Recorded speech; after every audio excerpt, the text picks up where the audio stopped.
Hey everyone, it's Brisk Progress here. And let's be honest, we all love a good myth.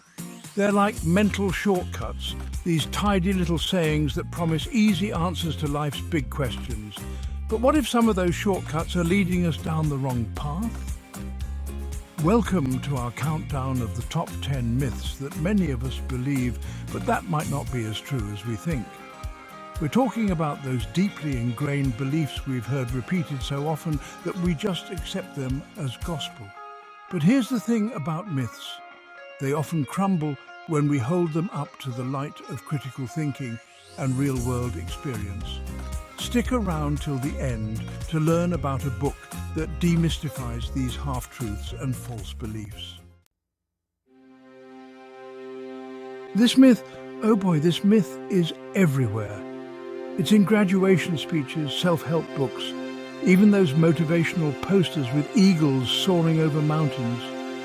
And don't get me wrong, passion is important, but is it really all you need to be successful? The End of Wisdom, the book we'll be talking about more later, digs into this myth and uncovers a more nuanced reality. It argues that while passion can fuel our drive, it's often the things we're good at, the things that meet a need in the world that actually bring financial success. Think about it.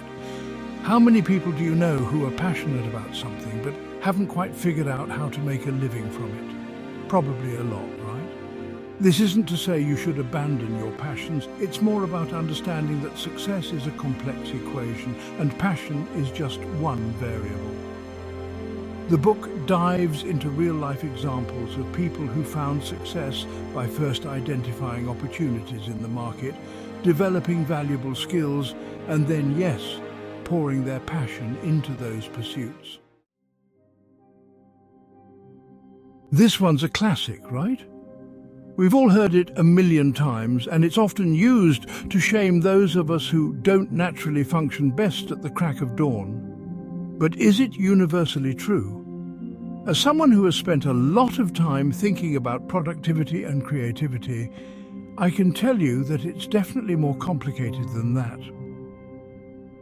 The End of Wisdom tackles this myth head-on, arguing that our internal clocks, our individual energy cycles, play a much bigger role in productivity than simply waking up early. Some people are naturally wired to be more alert and focused in the morning, while others hit their stride later in the day. And guess what? Neither is inherently better than the other. What matters most is understanding your own personal rhythms and structuring your day in a way that aligns with your natural peaks and valleys of energy. Forcing yourself to wake up early when your body craves sleep can actually be counterproductive, leaving you feeling drained and less productive overall. So, if you're a night owl, embrace it. Just make sure you're managing your time effectively and getting your work done, even if it's not on the traditional 9-to-5 schedule. Now, this myth is a tricky one because it has an element of truth to it. Patience is undoubtedly a virtue. And there are times in life when waiting is the hardest but wisest course of action. But the End of Wisdom challenges us to consider whether passive waiting is always the most effective strategy for achieving our goals. The book argues that while patience is valuable, it's often those who actively pursue their goals, who take calculated risks and create their own opportunities, that see the most success in life. Think about it. How often do amazing things just fall into our laps simply because we were patient? The End of Wisdom uses real-world examples to illustrate this point, showing how people who proactively sought out opportunities, who were willing to put themselves out there and make things happen, were more likely to achieve their desired outcomes. This isn't to say that patience isn't important. It's about finding a balance between waiting for the right moment and actively working towards your goals. It's about recognizing that while patience can be a virtue, it's often a catalyst for action, not a substitute for it.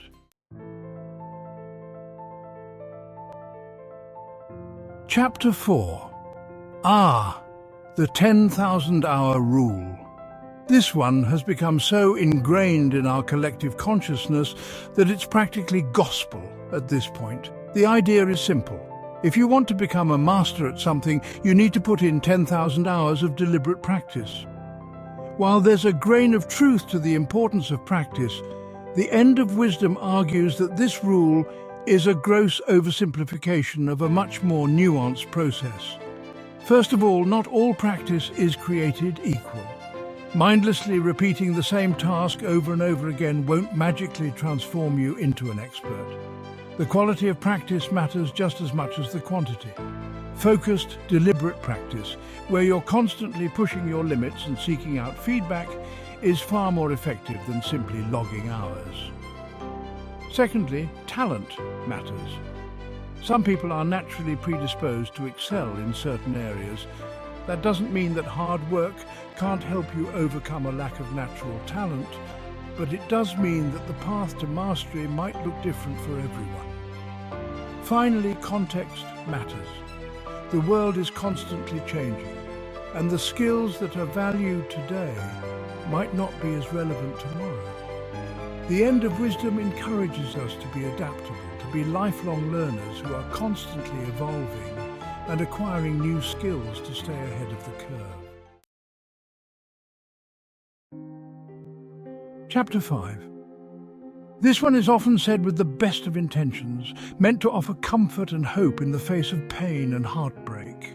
And while time can certainly soften the sharp edges of grief and loss, the end of wisdom argues that it's not a magical cure-all. Think about it. Have you ever noticed how certain memories or experiences can still evoke strong emotions, even years or even decades later? That's because time alone doesn't erase the past. It doesn't automatically resolve the complex emotions that come with difficult experiences. The end of wisdom delves into the importance of active emotional processing. It's not enough to simply wait for the pain to fade. We need to actively engage with our emotions to understand where they're coming from and to develop healthy coping mechanisms. This might involve therapy, journaling, talking to trusted friends or family members, or engaging in creative pursuits that allow us to express our emotions in a healthy way. The key takeaway is that healing takes work. It requires us to show up for ourselves, to be present with our pain, and to actively seek out support and guidance when we need it. Chapter 6. In our increasingly data-driven world, it's easy to fall into the trap of believing that numbers hold all the answers. Data can be incredibly powerful, providing valuable insights and helping us make more informed decisions.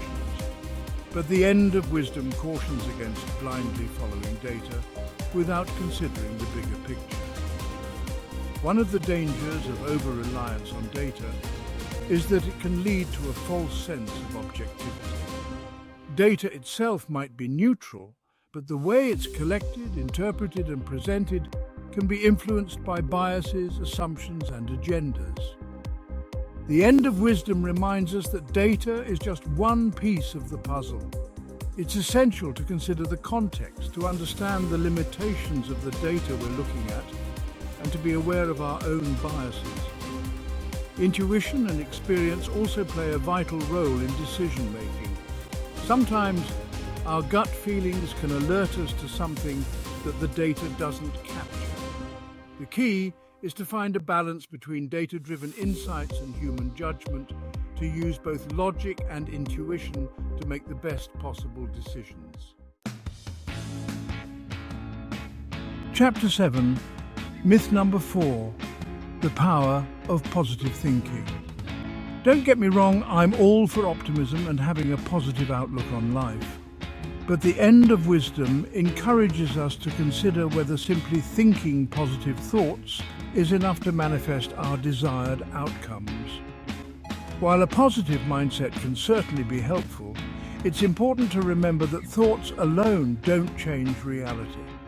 Action is what bridges the gap between where we are and where we want to be. The book argues that true success and fulfillment come from a combination of positive thinking and realistic planning, hard work, and resilience in the face of setbacks. It's about acknowledging the challenges and obstacles that inevitably arise in life while maintaining a belief in our ability to overcome them. The danger of relying solely on positive thinking is that it can lead to a disconnect from reality.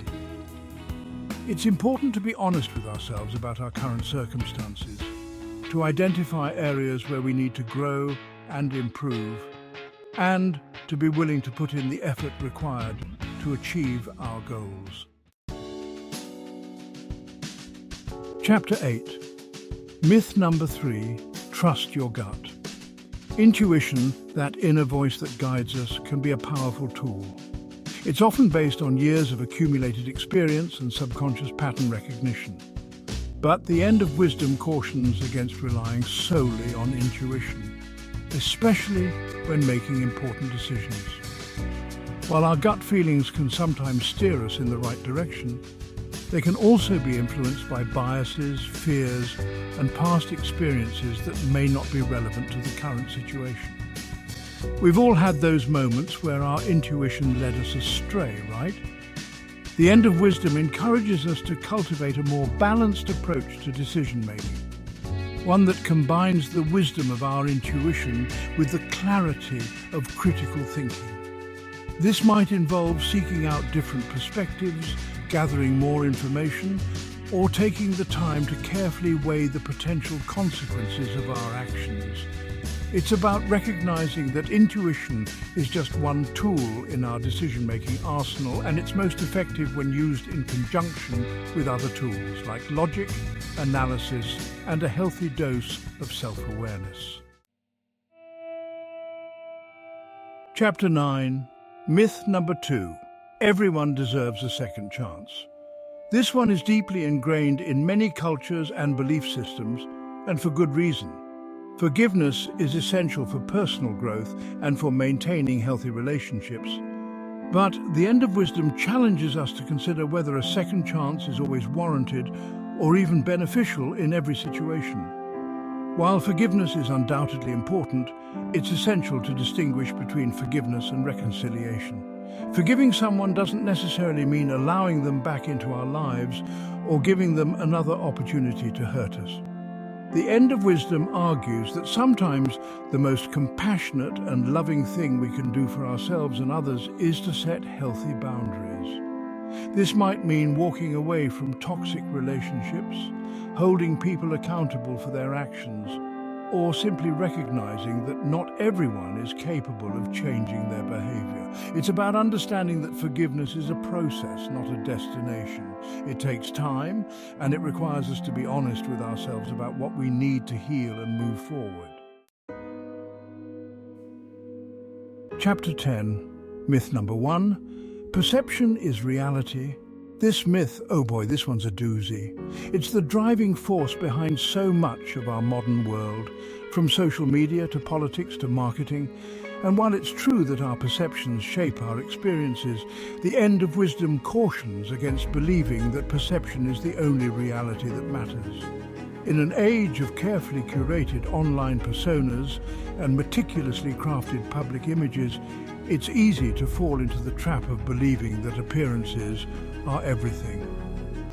But as we all know from experience, appearances can be deceiving. The end of wisdom reminds us that true authenticity and lasting impact come from a place of substance, integrity, and genuine connection. It's about being true to ourselves, even when it's difficult or unpopular. It's about recognizing that while perception can influence reality in the short term, it's ultimately our actions, our character, and the way we treat others that determine our lasting legacy. So there you have it, our countdown of 10 common myths that might be holding us back. These myths, while often well-intentioned, can sometimes lead us down paths that don't serve our best interests. Thanks for watching. If you found these insights eye-opening, check out The End of Wisdom to dive deeper into these myths and discover the truths behind them. It challenges conventional thinking, and encourages us to question the narratives we've been told about success, happiness, and what it means to live a fulfilling life. Don't forget to like, share, and subscribe for more content like this. Let's continue the conversation in the comments below. What are some other myths you've encountered that you'd like to see debunked?